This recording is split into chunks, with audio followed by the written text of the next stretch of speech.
નમસ્કાર વિદ્યાર્થી મિત્રો, વંદે ક્લાસીસ યુટ્યુબ ચેનલમાં આપનું હાર્દિક સ્વાગત છે। આજના વિડીયો લેક્ચરની અંદર આપણે બોર્ડ પરીક્ષા 2024 માટે ઉપયોગી ધોરણ 10ના ગણિત બેઝિક વિષયના મોસ્ટ ઇમ્પોર્ટન્ટ દાખલાઓ જોવાના છે। આ દાખલા તમને બોર્ડની પરીક્ષામાં ખૂબ મદદ થવાના છે। મારતા વિડીયો દોસ્તો વિડીયો પસંદ લાઈક પણ કરી શકો છો અને આપણી આ ચેનલ પર ધોરણ 10ના બોર્ડની પરીક્ષા માટેના બાકીના વિડીયોના વિડીયો મુકાઈ ગયા છે। ખાસ કરીને ગણિત, વિજ્ઞાન, ગુજરાતી, હિન્દી, અંગ્રેજી, સંસ્કૃત, સમાજ બધા જ વિષયના એમપી આપણી ચેનલ પર મૂકવામાં આવે છે। માટે વિડીયોને વધુ સૌથી કરી દેજો અને લાઈક પણ અવશ્ય કરજો, જેથી અમને પણ છે મોટિવેશન મળી શકે। અને આ દાખલાઓ જે છે એ ખૂબ જ અનુભવ શિક્ષકો પાછળ બનાવવામાં આવ્યા છે, એટલે કે ટીક કરવામાં આવ્યા છે। માટે આ પ્રશ્ન માટે સૌથી પહેલાં તૈયાર કરવાના રહેશે। અને આપણા WhatsApp group, WhatsApp channel, Telegram અને ઇન્સ્ટાગ્રામ તે બધામાં ફોલો કરો, લિંક તમને મળી જશે, તમે તેમ માટે જોડાઈ શકો છો। તો ચાલો આજના વિડીયો આપણે શરૂઆત કરીએ। ધોરણ 10 વિષય ગણિત બેઝિક મોસ્ટ ઇમ્પોર્ટન્ટ દાખલાઓ। વિભાગ ડી ની વાત કરીએ સૌથી પહેલા તમે જોઈ શકો છો અહીંયા અરે પ્રશ્ન ક્રમાંક રહેશે તમારે 47 થી 54 સુધીના પ્રશ્ન તમારે વિભાગ ડી માં આવશે। તેના કુલ વિભાગ ડી ના ગુણ તમારે 20 રહેશે। કુલ ગુણમાં કેટલા રહેશે? 20 રહેશે। અહીં તમને છે એ ઓવરઓલ દર્શાવેલું છે બ્લુ પ્રિન્ટ કેવું માળખું રહેશે। અહીં તમારે છે કુલ 8 પ્રશ્ન આપેલા હશે, તેમાંથી તમારે કોઈ પણ 5ના જવાબ છે એ લખવાના રહેશે। 8માંથી કોઈ પણ 5ના લખવાના જવાબ રહેશે, એટલે એક પ્રશ્ન તમારે 4 ગુણનો રહેશે। અને ખાસ વિભાગ ડી માટે તમારે જે ઉપયોગી પ્રકરણ હોય તો પ્રકરણ નંબર 6 એટલે કે 6માંથી 2 પ્રશ્ન આવશે। ત્યારબાદ પ્રકરણ નંબર 4, 5, 13 અને 14 આ 13 અને 14 બંનેમાં તમારે 2 દાખલાઓ આવશે। આ બંને જે પ્રકરણ છે એ સંભાવના છે અને આંકડાશાસ્ત્ર છે। આ જે ખૂબ જ ઉપયોગી પ્રકરણ છે। હવે હું તમને છે વિભાગ ડી ના જે વિસ્તૃત પ્રશ્ન હોય છે 4 ગુણવાળા, તેના જે ઉપયોગી પ્રશ્ન છે જણાવી દઉં। તો સૌથી વાત કરીએ આપણે પ્રકરણ નંબર 6, જેનું નામ તમારે છે ત્રિકોણ। તેમાં તમારે છે પ્રશ્ન ક્રમાંક રહેશે 47 અને 48, એટલે કે ચેપ્ટર નંબર 6 માં તમારે છે એ 2 દાખલાઓ આવશે। તેનો ક્રમ તમારે છે બોર્ડના પેપરની અંદર રહેશે 47 અને 48। આ જે બ્લુ પ્રિન્ટ છે આપણે જેમાં મૂકી દીધી છે બોર્ડની જે છે બ્લુ પ્રિન્ટ, તેનો વિડીયો તમને નીચેમાંથી મળી જશે, ડિસ્ક્રિપ્શનમાંથી તમે છે વિડીયો પણ જોઈ શકો છો। તો ચેપ્ટર નંબર 6 માટે જે ઉપયોગી ઉદાહરણ છે, આઈએમપી ઉદાહરણ છે, તે તમારે છે ઉદાહરણ નંબર 5 અને 7। આ બંને ઉદાહરણ તમારે છે પૂછાવાની મહત્તમ શક્યતાઓ રહેલી છે। અને આ ઉપરાંત સ્વાધ્યાય 6.2 માંથી દાખલા નંબર 1, 2, 9 અને 10। અને ખાસ આ ચેપ્ટરમાં તમારે છે એ ત્રિકોણ માટે જે અલગ અલગ, જેમ કે તમને કોઈ પણ એમ કીધું હોય કે AB અને BC નું માપ આપેલું છે અને તમારે CD નું માપ શોધવાનું છે, તેવા દાખલા માટે આમાંથી પૂછાઈ શકે છે। ત્યારબાદ તમારા ચેપ્ટર એટલે કે સ્વાધ્યાય 6.3 માંથી દાખલા નંબર 2, 3, 12 અને 13 આ દાખલા ઉપયોગી છે એટલે દાખલાઓ। ત્યારબાદ ખાસ મોસ્ટ ઇમ્પોર્ટન્ટ પ્રમેય 6.1 આ તમારે છે એ પૂછાવાના ખૂબ જ ચાન્સીસ રહેલા છે। ગયા વર્ષની પરીક્ષામાં છે ઉપયોગી 4 પ્રમેયો હતા અને આ વર્ષમાંથી જે 3 પ્રમેયો છે એ રિડ્યુસ થયેલા છે અને ફક્ત એટલે કે પ્રમેય 6.1 જ તમારા છે સિલેબસમાં છે। માટે આ 100% છે પૂછાઈ શકે છે। જે એક પ્રમેય આવશે, બાકીનામાંથી છે કોઈ પણ એક દાખલો તમારે 4 ગુણની અંદર ચેપ્ટર 6 માંથી આવી શકે છે। તો આટલું તમારે ચેપ્ટર 6 માંથી છે ત્યાં કરવાનું રહેશે, તમે છે 8 ગુણ રોકડા મેળવી શકો છો। હવે વાત કરીએ ચેપ્ટર નંબર ત્યાર પછીનું ચેપ્ટર નંબર છે 4, જેનું નામ તમારે છે દ્વિઘાત સમીકરણ। તેનો તમારો પ્રશ્ન ક્રમાંક રહેશે પ્રશ્ન નંબર 49, એટલે કે મોટા પેપરની અંદર તમારે પ્રશ્ન નંબર 49 તરીકે ચેપ્ટર નંબર 4 એટલે કે દ્વિઘાત સમીકરણનો પ્રશ્ન પૂછવામાં આવશે। તેના માટે ઉપયોગી દાખલાઓ જોઈએ આપણે। ઉદાહરણ નંબર 2, 3 અને 4 આટલા ઉદાહરણ અગત્યના છે। ત્યારબાદ સ્વાધ્યાય 4.1 માંથી દાખલા નંબર 2, તેની અંદરનો દાખલા નંબર બીજો અને ચોથો, એટલે કે જે તમારે છે દાખલા નંબર બીજો છે ટેક્સ્ટ બુક એનસીઈઆરટીની ટેક્સ્ટ બુકમાં, તેમાંથી બીજો અને ચોથો તમારે છે એ કરવાના રહેશે। ત્યારબાદ સ્વાધ્યાય 4.2 ની વાત કરીએ, તેમાં તમારે દાખલા નંબર 3, 4, 5 અને 6 આટલા અગત્યના છે। ત્યારબાદ ચેપ્ટર એટલે કે સ્વાધ્યાય 4.3 માંથી દાખલા નંબર 2, 3 અને 5 આટલા છે એ અગત્યના છે। અને ખાસ તમારે છે દાખલો જે અહીં આપવામાં આવે છે એકવાર જરૂરથી ગણી લેવા, નહીં તો તમને છે એવું થશે કે તમે આ દાખલા છે શા માટે ન ગણ્યા। આ દાખલા છે ખૂબ જ પૂછાઈ શકે તેવા છે, મહત્તમ શક્યતાઓ દ્વારા છે। અને આ જે મોસ્ટ ઇમ્પોર્ટન્ટ દાખલાઓ છે હું તમને બતાવું છું, માટે એકવાર છે આ દાખલા જરૂરથી ગણી લેવાના। દાખલાની જે રીત છે એ જરૂરથી તૈયાર કરેલું, જેથી તે કોઈ પણ રકમમાં ચેન્જીસ થઈને આ પણ પ્રશ્ન પૂછે તો પણ તમે જવાબ તમે લખી શકો. તો આટલા તમારે ચેપ્ટર નંબર 4માંથી છે દાખલાઓ કરવાના રહેશે. આગળ વાત કરીએ ચેપ્ટર નંબર 5ની, જેનું નામ તમારે છે સમાંતર શ્રેણી. ખૂબ જ ઇઝી ચેપ્ટર છે ને અને મોસ્ટ ઇમ્પોર્ટન્ટ ચેપ્ટર છે. તમારા આગળના અભ્યાસ માટે પણ છે, અગત્યનું છે. આ વાત તમારા ચેપ્ટર એટલે કે પ્રશ્ન નંબર 50 તરીકે બોર્ડના પ્રશ્નપત્ર અંદર વિભાગ ડીમાં પ્રશ્ન નંબર 50 તરીકે તમારે આવશે છે પ્રકરણ નંબર 5નો પ્રશ્ન એટલે કે સમાંતર શ્રેણીનો પ્રશ્ન. તેના માટે જે ઉપયોગી દાખલાઓ જોઈએ તો આપણે ઉદાહરણ નંબર 7 અને 8 આટલા દાખલા છે ઉપયોગી છે. ત્યારબાદ સ્વાધ્યાય 5.2 માંથી દાખલા નંબર 8, 11, 12, 13, 18, 19 અને 20 આટલા દાખલા તમારે 5.2 માંથી કરવાના રહેશે. ત્યારબાદ સ્વાધ્યાય 5.3ની વાત કરીએ, તેમાંથી તમારે દાખલા નંબર 3 તેની અંદરનો 4, 8 અને 10મો દાખલો. ત્યારબાદ 4, 7, 9, 12, 13 અને 20મો આટલા દાખલા તમારે સ્વાધ્યાય 5.3 માંથી અગત્યના છે, તે જરૂરથી એકવાર જોઈ લેવાના રહેશે. ત્યાર પછી છે તમારા ચેપ્ટર નંબર તે પહેલાં આગળ વધીએ તે પહેલાં તમે આપણા સૌથી જો ફોલો ન કર્યા હોય, જેમ કે ઇન્સ્ટાગ્રામમાં, વોટ્સઅપ ચેનલમાં, ટેલિગ્રામમાં અને વોટ્સઅપ ગ્રુપમાં આ બધા જો જોડાવાની લિંક તમને નીચે મળે છે ડિસ્ક્રિપ્શન અંદર, અથવા તમે જે અહીં આપેલો છે QR કોડ, તમે તેને સ્કેન કરીને પણ તમે આપણા બધામાં સોશિયલ મીડિયામાં જોઈન થઈ શકો છો. અને ખાસ આપણે જે સોશિયલ મીડિયા છે ત્યાં આપણે નવી અપડેટ્સ મૂકતા હોય છે, જે તમે છે આમાં એક પણ વિડીયો મિસ ના કરો. અને આપણી જે ટેલિગ્રામ ચેનલ છે ત્યાં આપણે છે બોર્ડની પરીક્ષા માટે ઉપયોગી જે સ્ટડી મટીરિયલ્સ હોય છે તેની PDF આપણે મૂકતા હોય છે. તો ખાસ બધા સોશિયલ મીડિયા જોરથી જોઈન કરી લેવા, જેથી છે તમને આના બેનિફિટ મળતા રહે. તો આગળ આપણે વધીએ હવે ચેપ્ટર નંબર 13ની વાત કરીએ તો નામ તમારે છે આંકડાશાસ્ત્ર. ખૂબ જ ઇઝી ચેપ્ટર છે. તેમાં તમારે છે 2 પ્રશ્ન આવશે બોર્ડના પ્રશ્નપત્ર અંદર વિભાગ ડીની અંદર.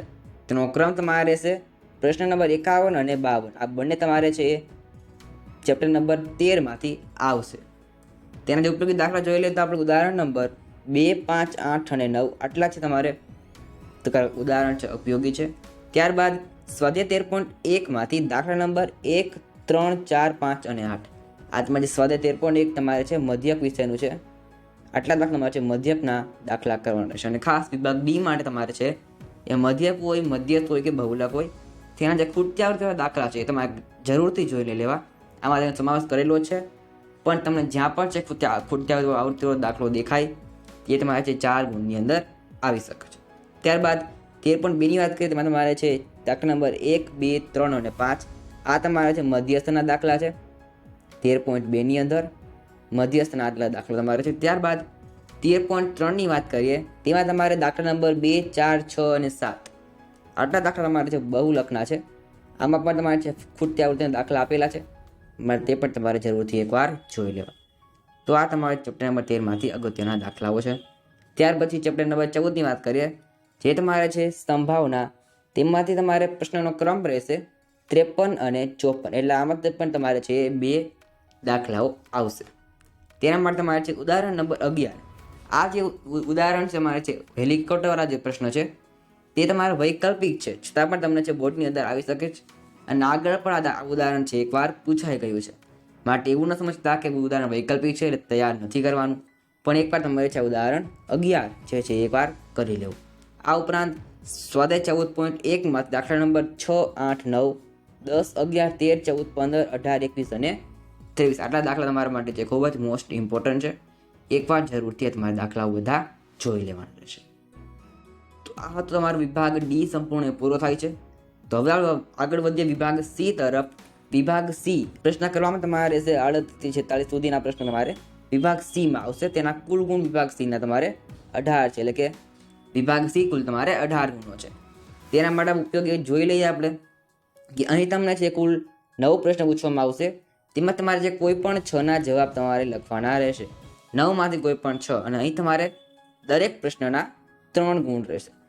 તેના માટે જે પ્રકરણ છે તે જોઈ લઈએ તો કે પ્રકરણ નંબર 3 અને 3 એટલે કે 3માંથી 2 દાખલાઓ આવશે. પ્રકરણ નંબર 5, 7 અને 7 એટલે કે 7માંથી પણ 2 દાખલા આવશે.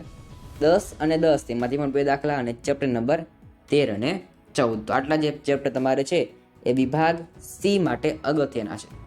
હવે હું તમને એ જણાવી દઉં કે વિભાગ સીમાં તમારે છે કયા દાખલાઓ અગત્યના છે.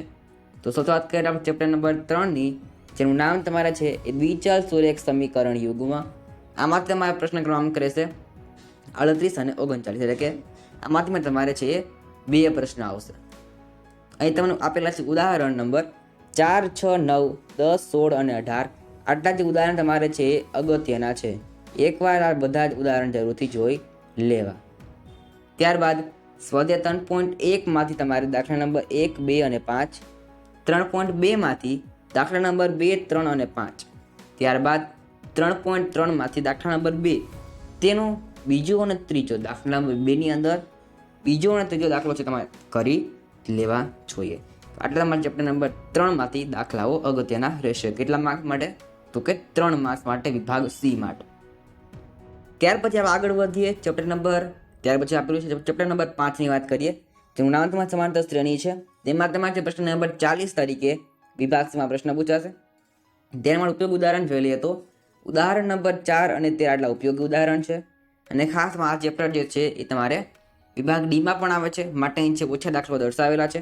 તમને એવું પણ બની શકે કે 4 માર્ક્સનો દાખલો 3 માર્ક્સની અંદર પણ આવી શકે, 3 માર્ક્સનો દાખલો 4 માર્ક્સની અંદર પણ આવી શકે. એવું પણ જે તમારે ટ્વિસ્ટિંગ બોર્ડના પેપરમાં થતું હોય છે, તો તમારે છે એ પણ ધ્યાનમાં રાખવાનું રહેશે. ત્યારબાદ સ્વાધ્યાય 5.2 ની વાત કરીએ તો તમારે છે દાખલા નંબર 6, 7, 11 અને 17 આટલા અગત્યના છે. ત્યાર પછી સ્વાધ્યાય 5.3 માંથી દાખલા નંબર 1 તેની અંદરનો પહેલો અને બીજો, દાખલા નંબર 2 માંથી પણ પહેલો અને બીજો, અને દાખલા નંબર 3 માંથી પણ ચોથો અને 10મો છે અગત્યના છે. આ ઉપરાંત 9મો, 14મો અને 20મો આટલા પણ દાખલા તમારે 5.3 માંથી છે એ કરવાના રહેશે. આ તમારે ચેપ્ટર નંબર 5 થઈ ગયું. હવે આગળ વધીએ ચેપ્ટર નંબર 7, જેનું નામ તમારે છે યામ ભૂમિતિ. તેમાં તમારે છે 2 પ્રશ્ન આવશે, પ્રશ્ન નંબર 41 અને પ્રશ્ન નંબર 42. અને તેના માટે જે ઉપયોગ ઉદાહરણ જોઈ લઈએ તો ઉદાહરણ નંબર 1, 2, 7, 8 અને 15 આટલા ઉદાહરણ તમારે છે અગત્યના છે. ત્યાર પછી સ્વાધ્યાય 7.1 માંથી દાખલા નંબર 3, 5, 3, 4, 5 અને 8 આટલા દાખલા અગત્યના છે. ત્યાર પછી સ્વાધ્યાય 7.2 માંથી દાખલા નંબર 3, 4, 6, 8 અને 10 આટલા દાખલા તમારે ચેપ્ટર નંબર 7 માંથી 7.2 માંથી અગત્યના છે. અને ખાસ તમારે આમાંથી જે 2 પ્રશ્ન પૂછાવાના છે. દાખલા અહીં ઓછા આપેલા છે કારણ કે આ ચેપ્ટર નાનું છે અને ઇઝી છે, માટે આ ચેપ્ટર તમારે સંપૂર્ણ તૈયાર કરી લેવું જોઈએ. આ તમારે ચેપ્ટર નંબર 7 થઈ ગયું. હવે આગળ વધીએ. ચેપ્ટર નંબર 10 છે, સાવ નાનું ચેપ્ટર છે. આના 2 એટલે કે 6 માર્ક્સ તમારે રોકડા તમને મળી શકે છે. તેના માટે તમારે છે એ પ્રશ્ન નંબર 43 અને 44 બોર્ડની અંદર રહેશે, પ્રશ્નનો ક્રમ. અને તેના માટે એક જ ઉદાહરણ આપેલું છે, ઉદાહરણ નંબર 2. અને ખાસ પ્રમેય તમારે છે બંને 10.1 અને 10.2 આ બંને તમારે કડકડાટ તૈયાર કરી લેવા ખાસ. ત્યારબાદ સ્વાધ્યાય 10.2 માં દાખલા નંબર 5 અને 11 એ બંને અગત્યના છે. ત્યાર પછી ચેપ્ટર નંબર 13 ની વાત કરીએ. આંકડાશાસ્ત્ર છે, તેમાં તમારા પ્રશ્ન નંબર 45 પ્રશ્ન આવશે વિભાગ સી ની અંદર. તેના માટે ઉપયોગી ઉદાહરણ 1, 3 અને 7. સ્વાધ્યાય 13.1 માં દાખલા નંબર 2 અને 6 આ પણ ચેપ્ટર તમારે છે વિભાગ ડીમાં આવે છે. અને ખાસ તમને જે સૂત્રવાળા દાખલા પૂછાશે, તમને કોષ્ટક આપેલું અને સૂત્ર મૂકી તમે દાખલો ગણી શકો એવા નાના દાખલા તમારે છે અહીં આવશે. આ ઉપરાંત 13.2 માં દાખલા નંબર 3 અને 13.3 માં દાખલા નંબર 3 આ બંને તમારે છે કરી લેવા. ત્યારબાદ ચેપ્ટર નંબર 14 ની વાત કરીએ, સંભાવના નામ છે. આમાં તમારા પ્રશ્ન નંબર 46 તરીકે પ્રશ્ન આવશે. અને અહીં તમારે છે 4 માર્ક્સ દાખલા 3 માર્ક્સમાં પૂછાઈ શકે, માટે તે તમારે ધ્યાનમાં રાખવું જોઈએ. મેં તમે આગળ પણ જણાવ્યું 4 માર્ક્સ દાખલા 3 માર્ક્સમાં આવી શકે છે, અને 3 માર્ક્સના દાખલા 4 માર્ક્સમાં પણ તમારે આવી શકે છે. અને અહીં તમારે ઉદાહરણ નંબર 4, 8 અને 12 આ તમારે 3 માર્ક્સ માટે તૈયાર કરવાના રહેશે. અહીં તમારે છે વિભાગ સી પૂરો થાય છે. હવે આગળ વધીએ તે પહેલાં તમને વાત જણાવી દો ફરીથી, આપણા સોશિયલ મીડિયા જોડાવા ન હોય તો જોજો. WhatsApp group, Instagram, Telegram, WhatsApp channel બધામાં તમને નવી નવી સફળતા મળતી રહેશે, માટે બધા સોશિયલ મીડિયા જરૂરથી જોઈન કરી લેવા. આગળ વધે વિભાગ બી તરફ. વિભાગ બીમાં તમારે પ્રશ્ન કરવાનો રહ્યો છે તમારે 25 થી 37 સુધીનો પ્રશ્ન કરવામાં. વિભાગ બી કુલ તમારે છે એ 18 ગુણનો હોય છે. આમાં તમારે છે કોઈ પણ એ તમને 13 પ્રશ્ન આપેલા હશે, તેમાં તમારે કોઈ પણ 9ના જવાબ છે લખવાના હોય છે. 13 માંથી તમારે કોઈ પણ 9 લખવાના હોય છે. અહીં ઉપર પ્રકરણ દર્શાવેલા છે 2 એટલે કે 2 માંથી કોઈ 2 ચેપ્ટરમાં 2 માંથી 2 પ્રશ્નો આવશે. ત્યારબાદ ચેપ્ટર નંબર 3, 5, 7, 8, 9, 12, 12 અને 13 એટલે કે chapter number 5, chapter number 7, chapter number 8, chapter number 12 આટલામાં તમારે છે 2 પ્રશ્ન વિભાગ બીની અંદર આવશે. ખાસ અહીં તમારે છે દરેકના 2 ગુણ હોય છે. તમારે વિભાગ બીના પ્રશ્ન ક્યાં તૈયાર કરવા તમને જણાવી દઉં. આપણી ચેનલ પર છે એ આ આઈએમપી પ્રશ્નપત્ર સોલ્યુશન મૂકવામાં આવે છે દરેક વિષયના. તે લિંક તમને નીચે મળી જશે. તેની અંદર આપણે છે દરેક વિષયના 3 પેપર સોલ્વ કરાવીએ છીએ. તેમાં આપણે જે દાખલા આપેલા છે જે 2 ગુણ માટેના છે તમે તૈયાર કરી શકો છો. તેમાં તમને છે ઘણા બધા પ્રશ્ન આવી શકે છે. આજ તમારે વિભાગ બીને પણ શીખ્યો તમે બનાવી શકો છો. ત્યાર પછી વિભાગ એની વાત કરીએ જે તમને હેતુલક્ષી પ્રશ્ન હોય છે. તેનો તમારો પ્રશ્ન ક્રમાંક હોય છે 1 થી લઈને 24. તે કુલ તમારે 24 ગુણના હેતુલક્ષી પ્રશ્ન પૂછાય છે. એ તમારે દરેકના 1 ગુણ હોય છે. અહીં તમારે વિકલ્પ પૂછાય છે જેનો ક્રમ તમારો હોય છે 1 થી 6. ખાલી જગ્યા પૂછાય છે 7 થી 12. ખરા ખોટા પૂછે તમારે 13 થી 16. એક વાક્ય જવાબમાં હોય છે તમારે 17 થી 20 અને જોડકા પૂછે છે 21 થી 24 સુધીના. આપણી ચેનલ પર છે હેતુલક્ષ માટેના વિડીયો આવવાના છે. તેનો જરૂર જોજો અને વધુમાં શેર પણ જરૂરથી કરજો આ વિડીયોને. આજના વિડીયોમાં છે આપણે ધોરણ 10ના વિજ્ઞાન વિષયના છે એ મોસ્ટ ઇમ્પોર્ટન્ટ પ્રશ્ન જોયા છે.